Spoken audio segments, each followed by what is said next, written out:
সমস্যা।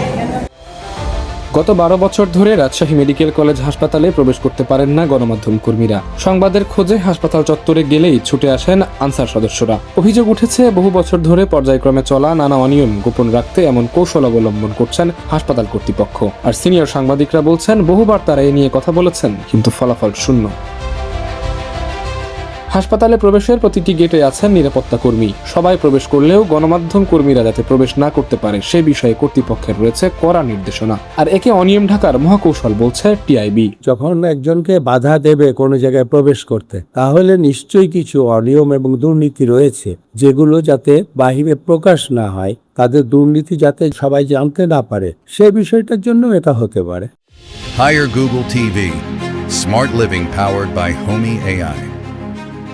ঘটনার সূত্রপাত 2014 সালের 20 এপ্রিল। ওই দিন হাসপাতালের ইন্টার্ন চিকিৎসকরা হামলা করেন কর্তব্যরত সাংবাদিকদের উপর। এতে গুরুতর আহত হন 2 সাংবাদিক। সিনিয়র সাংবাদিকরা বলছেন, দুর্নীতি আর অব্যবস্থাপনা ফাঁস হওয়ার ভয়ে হাসপাতাল কর্তৃপক্ষ গণমাধ্যমের প্রবেশ বন্ধ রেখেছে। স্বাভাবিকভাবেই যখন সাংবাদিকদের প্রবেশ করতে দেওয়া হয় না, সাধারণভাবেই কিন্তু তারা ধরে নিবে যে এখানে কোনো অনিয়ম বা দুর্নীতি হয়, যেটা আসলে ঢাকার জন্যই এটা একটা কৌশল। দুঃখের বিষয় হলো যে এত বড় একটি হাসপাতালে সাংবাদিক প্রবেশে একটা অলিখিত নিষেধাজ্ঞা বিরাজ করছে।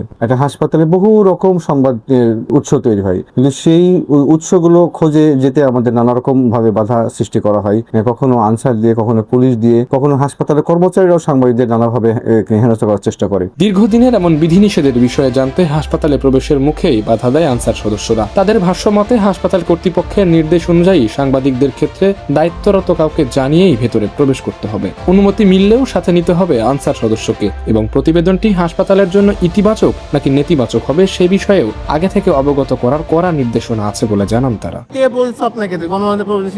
ভাই তাহলে সে কেন বাধা দিল? হ্যাঁ, আপনি কি মুখপাত্রের কাছে এসেছেন? আমি হাসপাতাল কর্তৃপক্ষ হিসেবে বলছি, আপনাকে কেউ কখনো কোনো গণমাধ্যম কর্মীকে বাধা দেওয়া হয়নি, এবং হাসপাতাল কর্তৃপক্ষ একজন মুখপাত্র নিয়োগ করেছে। এই মুখপাত্র এখন হাসপাতাল সম্পর্কে ব্রিফ করবে। আপনাকে একাধিকবার 10 বারের উপরে ফোন দেওয়া হয়েছে, আপনি ফোন রিসিভ করেননি। আমি ছুটিতে ছিলাম। এছাড়াও রামেকের মিডিয়া মুখপাত্র ডক্টর শঙ্করকে বিশ্বাসের কাছে এমন বিধিনিষেধের বিষয়ে জানতে তার কক্ষে গেলে তা বন্ধ পাওয়া যায়। মুঠোফোনে একাধিকবার যোগাযোগ করা হলেও তাকে পাওয়া যায়নি। এক পর্যায়ে তিনি জানালেন অফিসের কাজে ঢাকায় রয়েছেন।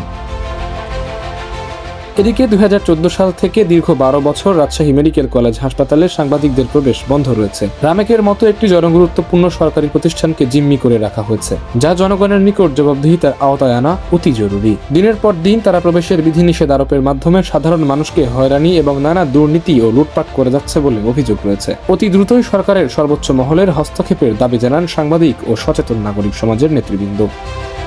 তানভীরুল আলম তোহা, ইত্তেফাক, রাজশাহী।